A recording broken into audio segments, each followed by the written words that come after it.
Another band that you mentioned as well that kind of followed not long afterwards. In your book, John Kalodner phoned you and says, very famous man himself, of course, he called you up and said that he wants you to write me a hit with the assholes, a term of endearment for a certain group of, I don't know, American rock royalty. So explain that one for us.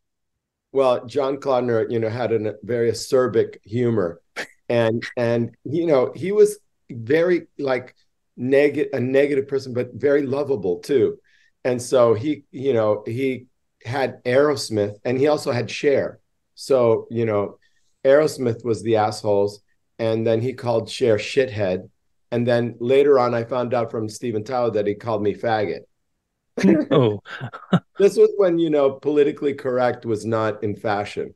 And so um, he is a brilliant man who, when rock changed and, music went way into urban and all of this, he just retired. He just, you know, he wasn't with it. He was just all about rock, a purist. And he really helped me a lot. And he imposed me on Steven Tyler and Joe Perry. So they did not want to co-write with an outside writer. I don't think they ever had. And it was always in-house. And so they fly me to Boston, and I think they thought they'd just meet me and then send me away. And so I walk into this warehouse where they were rehearsing their stage show and also, recording and doing some stuff.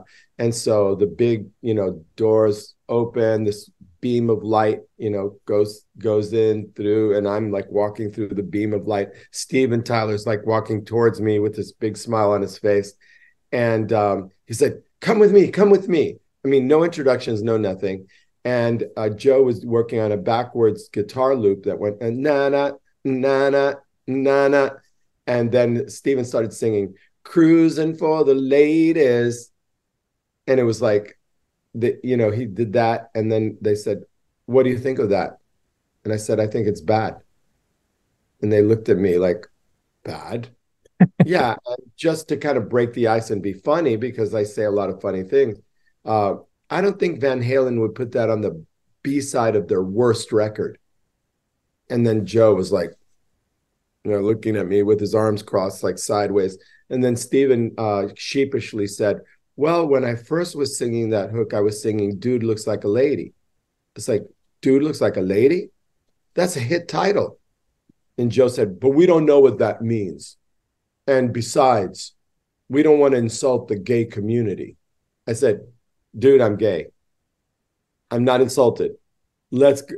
And I said to Steven, how did you, come up with that title? He said, well, they were taking a break with the roadies and they went down by the shore and they walked into this, almost empty bar. At the end of this long bar, all these stools, was this vision of loveliness, this like big, like platinum mullet with black nails and jewelry and this ivory skin curvy figure, and they were all like drawing straws who was going to go up and say hello. So suddenly she turns around and it's Vince Neil of Motley Crue.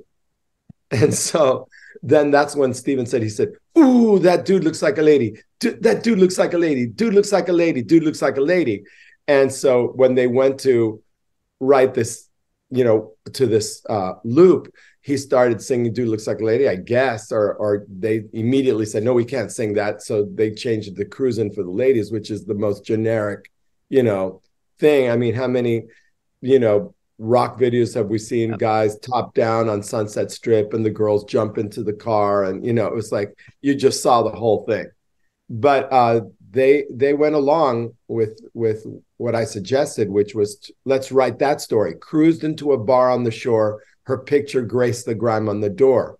The idea that the guy goes in and he sees this gorgeous stripper, and then he goes backstage and then she pulls out her gun and tries to blow him away. But he doesn't run away, he stays, because he goes, my funky lady, I like it, like it, like it, like that. So how ahead of our times were we with that song? The second verse goes, never judge a book by its cover. or who you gonna love by your lover. And it's like, it's the whole idea. It's like, if it looks good to you and you're drawn to it, go for it. And also to not judge it. And so I think we were way ahead of our time with that song. Absolutely. And I think later on, Stephen and Joe both kind of, I don't know, downplayed your involvement somehow, somewhat in that song. Well, What was your feeling when that happened? well, it was opposite. Okay. Stephen, spent 3 pages trying to say that the song was already written, Okay. and that I just threw in a few little sprinkly little words and stuff. And it's like, and also did a portrait of me, describing me. I look, in his mind, I look like Juan Valdez of the coffee commercials, with a big handlebar mustache. First of all, not even in the 70s porn era did I wear a handlebar mustache. I've had beards, but never just like a Ted Lasso kind of mustache. And which that insulted me more than him saying that I hardly had anything to do with the song. And so, then Joe made his book, collaborated with David Ritz, the one I did, years before I wrote with David. And he said, well, Desmond came up with the title. And it's like, no, I didn't. That was Stephen's title. So they both had, one, over praising me for coming up with the title, which I didn't. I just recognized that the title was a hit title.